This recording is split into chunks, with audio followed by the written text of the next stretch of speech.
SNDP യോഗം general സെക്രട്ടറിയായിട്ട് Vellappally Natesan 30 വർഷം പൂർത്തിയാക്കുകയാണ്. അദ്ദേഹത്തെ സംബന്ധിച്ചിടത്തോളം നമുക്കറിയാം, അദ്ദേഹം ഓരോ വിഷയത്തിലും അദ്ദേഹത്തിൻ്റെ നിലപാടുകൾ കേരളീയ പൊതുസമൂഹം ചർച്ച ചെയ്യാറുമുണ്ട്.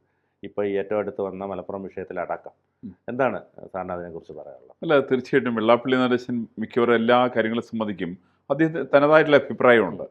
കാരണം കേരള രാഷ്ട്രീയത്തിൻ്റെ ഏറ്റവും വലിയ സവിശേഷത ജാതി പ്രസ്ഥാനങ്ങൾക്ക് ഏറ്റവും കൂടുതൽ പ്രാധാന്യമുള്ള സംസ്ഥാനമാണ് കേരളം.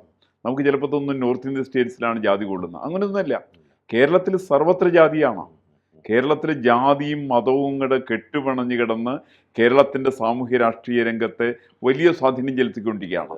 അവിടെയാണ് വെള്ളാപ്പള്ളി നടേശൻ്റെ സവിശേഷത. ഈ 3 പതിറ്റാണ്ടുകളോളം SNDP യോഗത്തിൻ്റെ നേതൃസ്ഥാനത്ത് ഇരുന്നു കൊണ്ട് നിയന്ത്രിക്കുവാനും രാഷ്ട്രീയത്തിൽ തനതായിട്ടുള്ള വ്യക്തിമുദ്ര പതിപ്പിക്കുവാനും സാധിച്ചതിന് കാരണം കേരളത്തിൽ അങ്ങനെ സ്പേസ് ഉണ്ട്.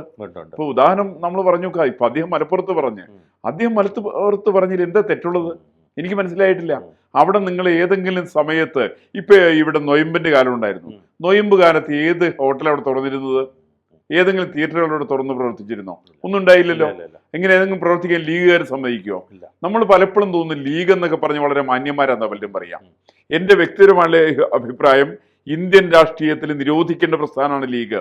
കാരണം ലീഗിന് എവിടെ നിന്ന് ജനാധിപത്യം ഉള്ളത്? ലീഗിന്റെ സംസ്ഥാന അധ്യക്ഷൻ ആരാണ്? പാണക്കാട് കുടുംബത്തിൽ നിന്നാണ്. അവിടെ വല്ല ഇലക്ഷൻ ഉണ്ടോ? ഈ പറയുന്ന ഇപ്പോഴത്തെ സംസ്ഥാന അധ്യക്ഷൻ എന്ന് പറയുന്ന ആള് സാദിഖ് അലി തങ്ങള്, അയാൾ തെരഞ്ഞെടുക്കപ്പെട്ട ആളാണോ? അല്ലല്ലോ. ഈ തങ്ങളുമാരുടെ കേരളത്തിലെ ജനസംഖ്യ എത്രയാണ്? വെറും 5000 പേരാണ്. 5000 പേരുള്ള തങ്ങൾ തന്നെയാണ് പ്രസിഡന്റ് ആകണമെന്ന് അവർ കയറിയിട്ട് അങ്ങോട്ട് തീരുമാനിക്കുക. അതേപോലെ തന്നെ സമസ്തയുടെ പ്രസിഡന്റും ഞങ്ങൾ വേറെ തങ്ങളാവണമെന്ന് അവർ തന്നെ അങ്ങോട്ട് തീരുമാനിക്കുക. ഈ പറയുന്ന തങ്ങളുമാരെല്ലാം സാധാരണ മുസ്ലിമിന്റെ ആനുകൂല്യങ്ങൾ മുഴുവൻ കൈപ്പറ്റുക. ഇത് ശുദ്ധ ഭോഷ്കാണ്. അതുകൊണ്ടാണ് ഈ പറയുന്ന ഇവിടെ നമ്മൾ മാന്യന്മാരെന്നൊക്കെ ധരിക്കുന്ന ആളുകൾ അവിടെ കയറി മലപ്പുറം ജില്ല കയറിയിട്ട് മെതിക്കുകയാണ്. മലപ്പുറം ജില്ലയ്ക്ക് ഒരു പാരമ്പര്യമുണ്ട്. കേരളത്തിന്റെ ഏറ്റവും വലിയ സാഹിത്യ ഭണ്ഡാരം മലപ്പുറമാണ്. അവിടെയാണ് തുഞ്ചത്ത് രാമാനുജൻ എഴുത്തച്ഛൻ ജനിച്ചത്. അവിടെയാണ് പൂന്താനി ജനിച്ചിട്ടുള്ളത്. അവിടെയാണ് ഭട്ടതിരി ജനിച്ചിട്ടുള്ളത്. അവിടെ നിരവധി ആളുകൾ, എണ്ണപ്പെട്ട ആൾ ജനിച്ച ഭൂമിയാണ് മലപ്പുറം. ആ മലപ്പുറത്ത് നിന്ന് അതെല്ലാം മാറ്റിവെച്ചുകൊണ്ട് ചില തീവ്രവാദികളുടെ കേന്ദ്രമാണ് തങ്ങളെന്ന് സ്ഥാപിക്കുകയും തങ്ങൾ തീവ്രവാദത്തിൽ ഇല്ല എന്നുള്ളത് വരുത്തി തീർക്കുവാനുള്ള ബോധപൂർവമായിട്ടുള്ള പരിശ്രമം നടത്തുന്ന പ്രസ്ഥാനത്തിന്റെ പേരാണ് മുസ്ലിം ലീഗ്.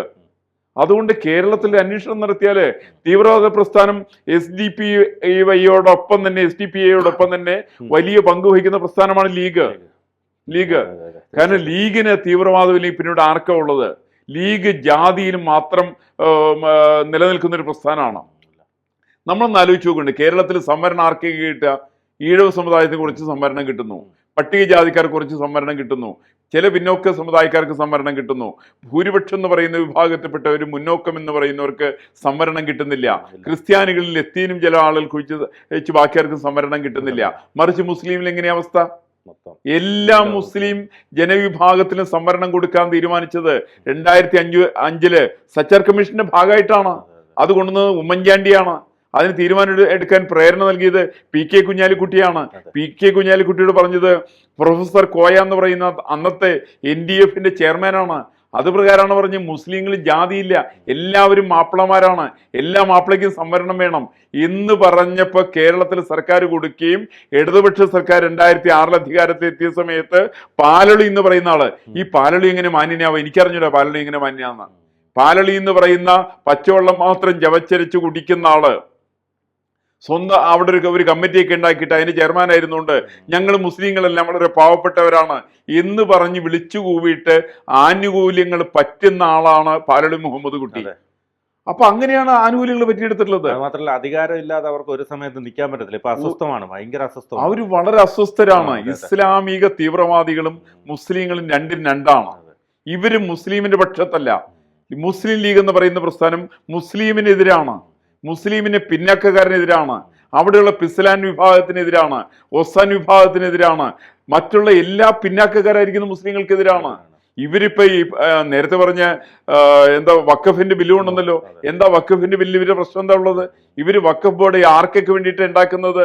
ഒന്ന് സുന്നികൾക്ക് വേണ്ടിയിട്ട്, രണ്ടാമത് കുറച്ചും കൂടി ശക്തിയുള്ള ആളുകൾ ഷിയകളാണ്. എന്നാൽ ഷിയകൾക്ക് ഒരിക്കട്ടെ തീരുമാനിച്ച് ബാക്കിയുള്ള ഒരു ജാതി വിഭാഗത്തിനും മുസ്ലിമിലെ ഒരു പിന്നാക്ക ജാതി വിഭാഗത്തിനും വഖഫ് ബോർഡ് ബാധകമല്ല.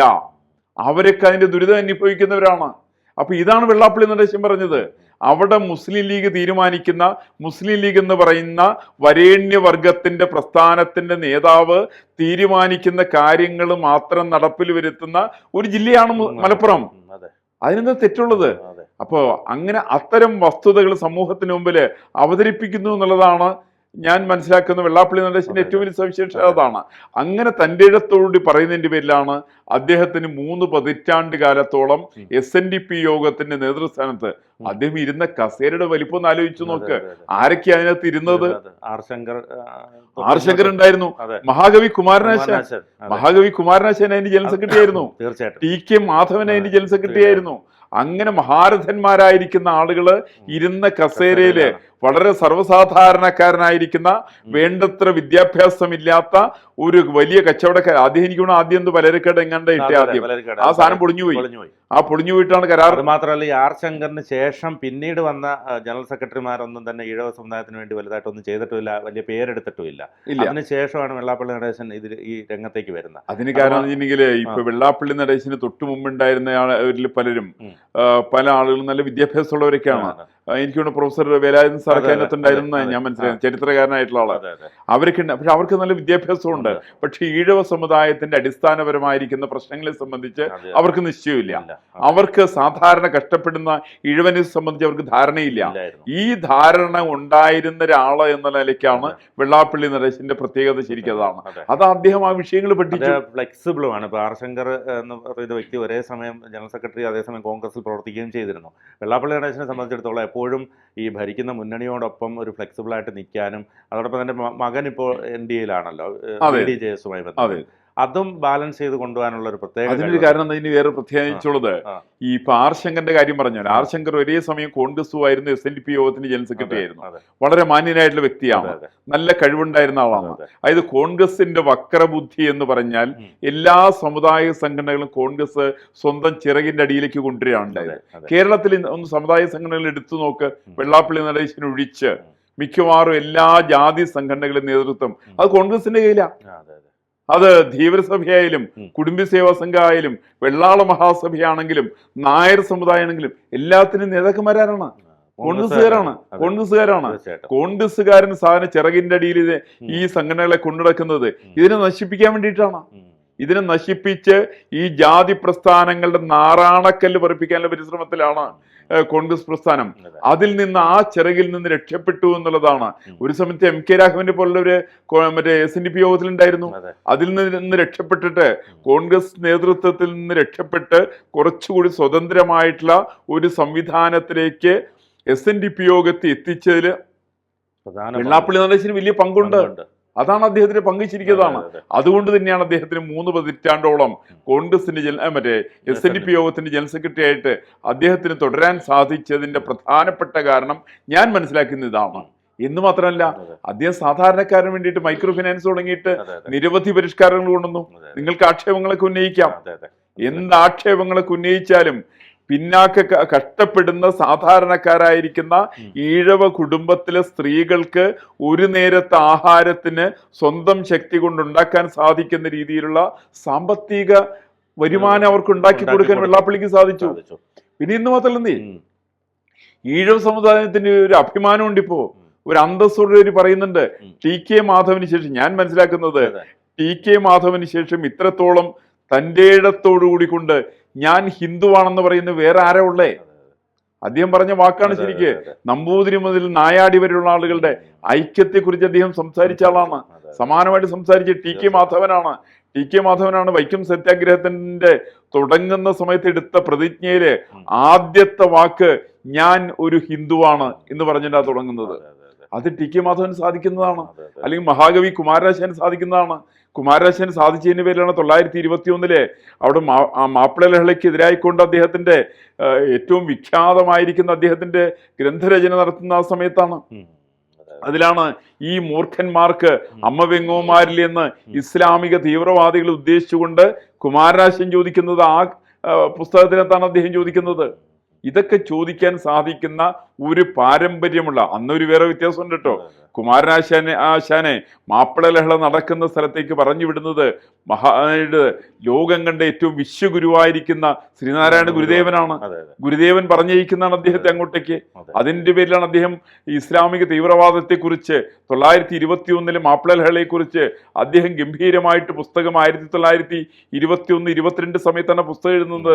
2 കൊല്ലത്തിനകം അദ്ദേഹം അവിടെ ബോട്ട് അപകടത്തിൽ അദ്ദേഹം മരിച്ചു പോവണം. അപ്പൊ അങ്ങനെയൊക്കെ ഉള്ളൊരു വലിയൊരു താവഴിയിലാണ് വെള്ളാപ്പള്ളി നടേശനുള്ളത്. അദ്ദേഹത്തിന്റെ വാക്കുകൾ എപ്പോഴും മാധ്യമങ്ങൾ, കേരളീയ പൊതുസമൂഹം വളരെ കൗതുകത്തോടെ കേട്ടിരിക്കും. കാരണം അത്ര ഓരോ വിഷയത്തിലും അദ്ദേഹത്തിന്റെ അഭിപ്രായം അത്തരത്തിലുള്ളതാണ്. തീർച്ചയായിട്ടും അദ്ദേഹത്തിന് എല്ലാ വിഷയത്തിലും അഭിപ്രായമുണ്ട്. ഈ അഭിപ്രായങ്ങൾ നമുക്ക് ചിലപ്പോൾ ഇഷ്ടപ്പെട്ടു എന്ന് വരാം, ഇഷ്ടപ്പെട്ടില്ല എന്ന് വരാം. പക്ഷെ തൻ്റെ ഇടത്തോടു കൂടിക്കൊണ്ട് സ്വന്തം സമുദായത്തിന്റെ താല്പര്യങ്ങൾ സംരക്ഷിക്കുന്നതിന് വേണ്ടിയിട്ടുള്ള സ്റ്റേറ്റ്മെന്റ് ഇറക്കാൻ അദ്ദേഹത്തിന് മടിയില്ല. അതാണല്ലോ അദ്ദേഹം പറഞ്ഞില്ല. ഇപ്പൊ മലപ്പുറത്ത് പോയിട്ട് അദ്ദേഹം പറയുന്ന സമയത്ത് മലപ്പുറത്തുകാർക്ക് ഇഷ്ടപ്പെട്ടു എന്നുള്ള അദ്ദേഹത്തിന് പ്രശ്നമല്ല. അദ്ദേഹം നിർഭയം ഇപ്പോഴും. അതെ, നിർഭയം അദ്ദേഹം ആ പ്രസ്ഥാനം എടുക്കുകയാണ്. നമ്പൂതിരി മുതൽ നായാടി വരെ ഐക്യം വേണമെന്ന് അദ്ദേഹം ആവശ്യപ്പെടുന്ന സമയത്ത്, നമ്പൂരി സമുദായത്തിന്റെ പിന്നാക്കാവസ്ഥയെ കുറിച്ച് അദ്ദേഹം പറയുന്ന സമയത്ത് ഇതൊക്കെ അദ്ദേഹത്തിന് നിർഭയമായിട്ട് പറയാൻ പറ്റുന്നുണ്ട്. ഇത് പറയാൻ കാരണം അദ്ദേഹത്തിന്റെ രാഷ്ട്രീയ സാമൂഹ്യ പ്രവർത്തനങ്ങളുള്ള ഒരു ട്രാൻസ്പെറൻസി അദ്ദേഹത്തിനുണ്ട്. ഈ ട്രാൻസ്പെറൻസി നിയമത്താണ് അദ്ദേഹത്തിന് പറയാൻ വേണ്ടി സാധിക്കുന്നത്. അപ്പം ഞാൻ മനസ്സിലാക്കുന്നത് വെള്ളാപ്പള്ളി നടേശന്റെ 30 വർഷം 3 പതിറ്റാണ്ട് കാലമുള്ള അദ്ദേഹത്തിന്റെ നിസ്തുലമായിട്ടുള്ള പ്രവർത്തനം ഈഴവ സമുദായത്തിന് മാത്രമല്ല മൊത്തം ഹൈന്ദവ സമൂഹത്തിനും കേരളീയ സമൂഹത്തിനും ഏറെ പ്രയോജനം ചെയ്തിട്ടുണ്ടെന്നാണ് ഞാൻ വിശ്വസിക്കുന്നത്.